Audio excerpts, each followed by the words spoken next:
Vázquez de Coronado came to Mexico from Spain at age 25 to try his luck in the New World. It's frequently said about the age of exploration that what motivated people to go out and explore was the quest for God, glory, and gold. Coronado was typical of the ambitious young Spaniards of his day, men called conquistadors. What they were hoping for was, through the use of arms, which was traditionally associated with nobility in Spain, to get the privileges that were associated with nobility, which was to have people serve them. Columbus landed in the New World in 1492, but it was Hernán Cortés in 1521 who showed that conquest could be incredibly lucrative. Cortés had started out a relatively impoverished member of the soldier class in Spain.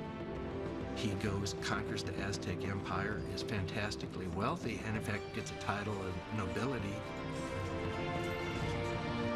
And lo and behold, a few years later, Francisco Pizarro follows legends of a land of Peru, discovers the empire of the Incas, which is actually even more wealthy than the Aztec Empire, and he manages to conquer it. And of course, between these two, they set up kind of a conquistador gold rush to find even more of these empires. Vázquez de Coronado comes to Mexico as part of that rush, hoping to get wealthy by helping Spain acquire new territory.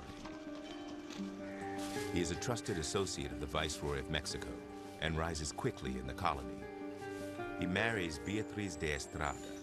As part of her dowry, she gives Francisco rights to one of the wealthiest areas on the continent.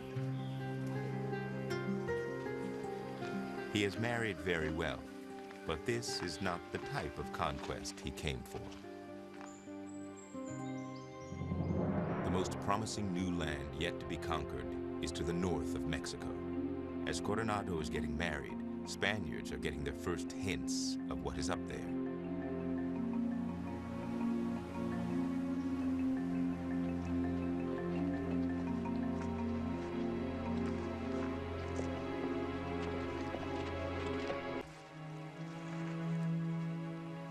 They are two of the 4 survivors from the lost Spanish expedition of Panfilo de Narvaez, which had set out 8 years earlier with over 600 people. The Panfilo de Narvaez expedition was the most colossal failure. They landed on the west coast of what we know as the state of Florida today without really any certainty about where they had landed. Narvaez men comes under attack more and more by the natives. They're being harassed. There's losses, there's disease, supplies are running out. The Spaniards kill and eat their own horses and use their hides and sinews to build 5 boats. Their aim at this point was simply survival. Stragglers came on shore, and very soon, of those 250 men, it was a question of something less than 50. The survivors are enslaved by Mariames and Iguazes Indians near what is now Galveston, Texas. Everybody ultimately dies except for Cabeza de Vaca and 3 other companions of his. With him were 2 other Spanish cavaliers, plus the slave of one, Esteban.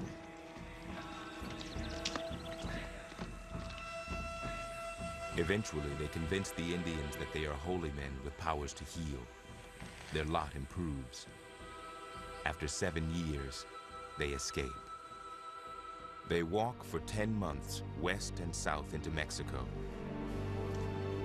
They encounter some 25 tribes in their journey who give them gifts and provide guides to lead them to Spanish territory.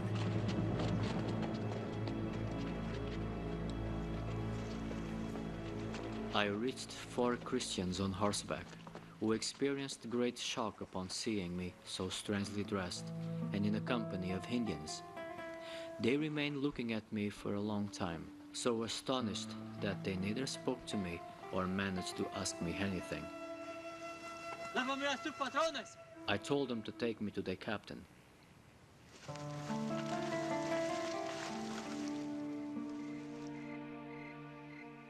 The governor received us very well and gave us some clothes which I was unable to wear for many days, nor were we able to sleep except on the ground. At the governor's residence, Cabeza de Vaca begins to tell stories that will launch the conquest of the Southwest. Throughout that land were there mountains, saw great signs of gold, copper, iron, and other metals. That land is without a doubt the best land in these Indies. Cabeza de Vaca clearly gave to understand that there was great wealth to be found in the area that he had himself traversed. But what they brought back was hearsay information compounded immediately by the wishful thinking of those with whom they had conversation and passed it on to others. One of those who hears the stories is 28-year-old Francisco Vázquez de Coronado. He now makes plans to use his wife's wealth and his connection to the viceroy to lead the greatest expedition of conquest ever launched.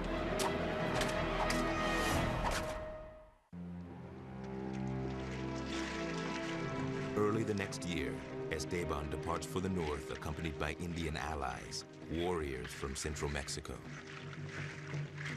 The fall of the Aztec Empire, to some extent, had been carried out by the Spanish in alliance with people from a city-state called Tlaxcala. Now, even some Aztecs have become allies of the Spanish in further conquests. They saw themselves very much as partners in this project. This scouting trip is under the command of a controversial Franciscan friar, Marcos de Niza, about 43 years old. He has come to the New World not for gold, but to save souls. Esteban and Friar Marcos travel together for about a month. Then Esteban is sent to scout ahead. He goes about 375 miles into what is now New Mexico, Zuni territory.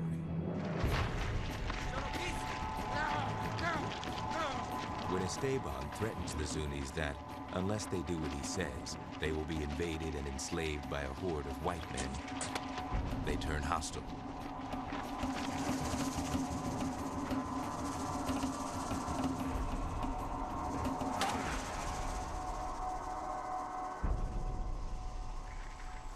A Mexican Indian warrior makes it south down the long trail and tells Friar Marcos the news. Esteban located a great city, only to be killed by the Zuni Indians who lived there. I did not fear losing my life, as much as not being able to give information about the grandness of the land to the north, where God our Lord could be served so much. Friar Marcos returns 5 months after he left and spreads the word. Marcos sees or claims anyway to see a city in the distance, and he comes back and reports that. The stories Friar Marcos tells seem too good to be true. As it appeared to me from a hill, where I positioned myself in order to view it, it is grander than Mexico City. Even one such grand city would be worth conquering, but Friar Marcos tells of 7 cities. This reminds the Spanish of 7 Portuguese cities whose entire populations took to the sea to escape Muslim invaders in the 8th century. According to this legend, they sailed out into the ocean to some unknown land, settled it, and they remained there. Stories tell of 7 new cities in a land where the sand is made of gold dust. The other 7 cities are like this one, some are larger.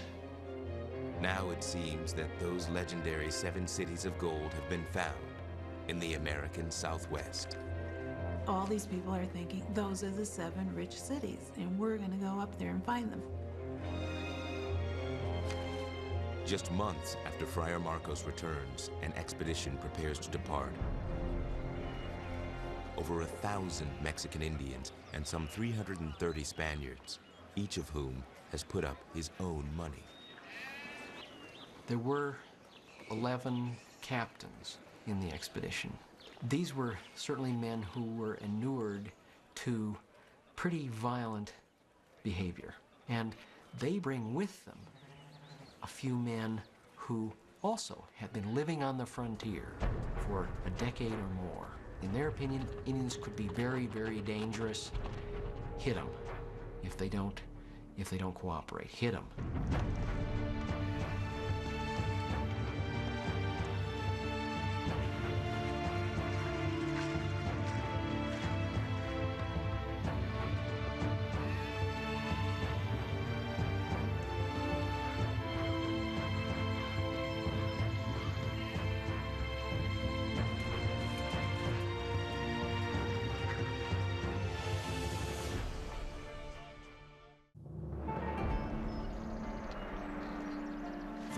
After Vázquez de Coronado's expedition heads north for the 7 cities of gold, Spanish soldiers scrounge food from local Indians.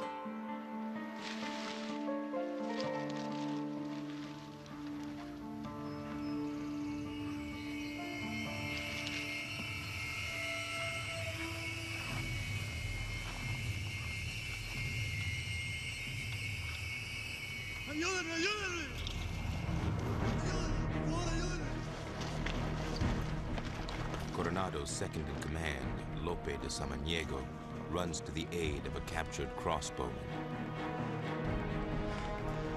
The Opada warriors have set a trap. The arrow enters his brain. The others escape to spread the word. Vázquez de Coronado will not let the killing of his second-in-command go unpunished. Two captains who had left in advance of the main expedition to scout ahead return. They spent 5 months traveling more than 500 miles to the area where Friar Marcos had said 7 golden cities would be located. They were turned back by rugged mountains and bad weather without finding anything. They could not corroborate what Marcos had said. It was very discouraging news for Vázquez de Coronado to hear that. The word leaked out, and there was considerable unrest among members of the expedition, thinking that they were being led on a wild goose chase. Hurry!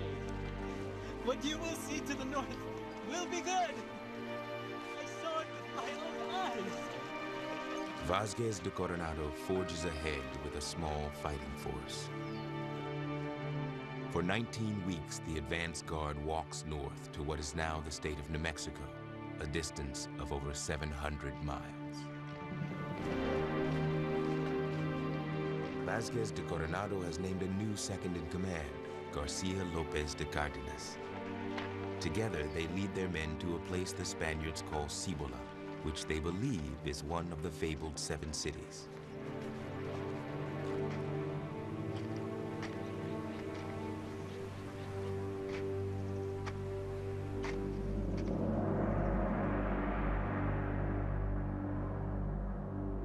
As soon as I arrived to the inside of the pueblo, I sent Maestre de Campo Don Garcia Lopez de Cardenas, a friar, and our scribe, Fernando Bermejo, some distance ahead so that the Indians might see them.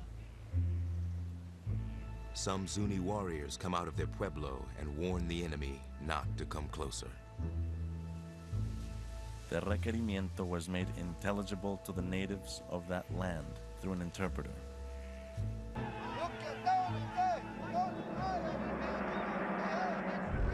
A Zuni chief draws a line with sacred cornmeal and warns the Spaniards not to cross it. I declare that the deaths and injuries that occur as a result of this would be your fault, and not his magic.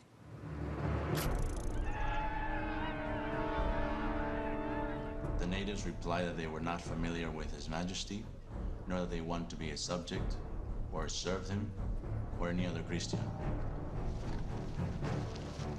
80 Spaniards with Mexican Indian allies attack 300 Pueblo warriors.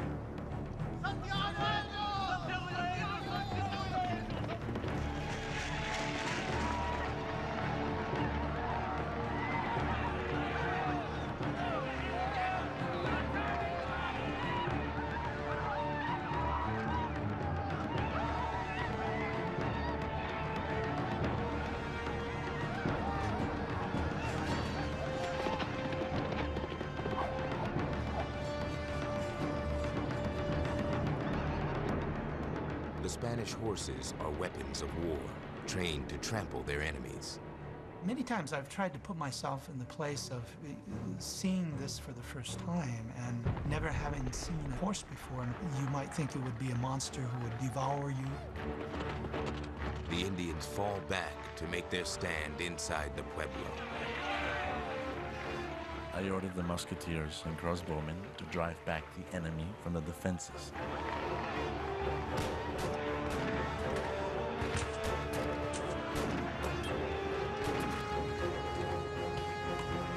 I attacked the wall at a place where they told me a movable ladder was leaning. Because my armor was gilded and shiny, all the Indians assaulted me.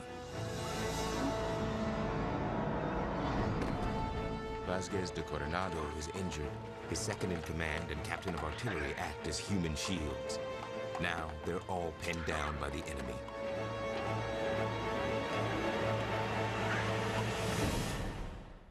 The Indians soon run out of arrows and rocks. By the pleasure of God, these Indians surrendered, and their city was taken.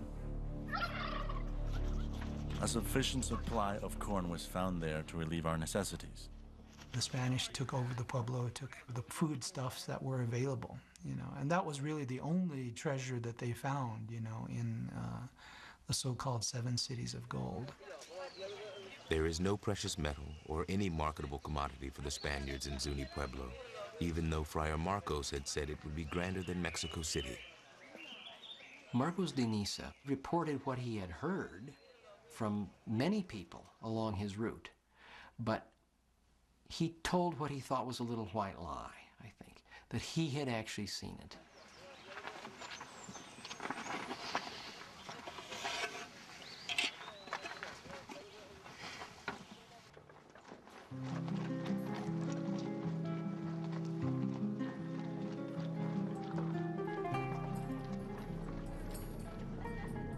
Is it true that you committed brutality, injuries, and outrages against the persons and property of the Indians of the towns through which your party passed? I do not know that any individual in my army perpetrated any brutality against the natives or their property.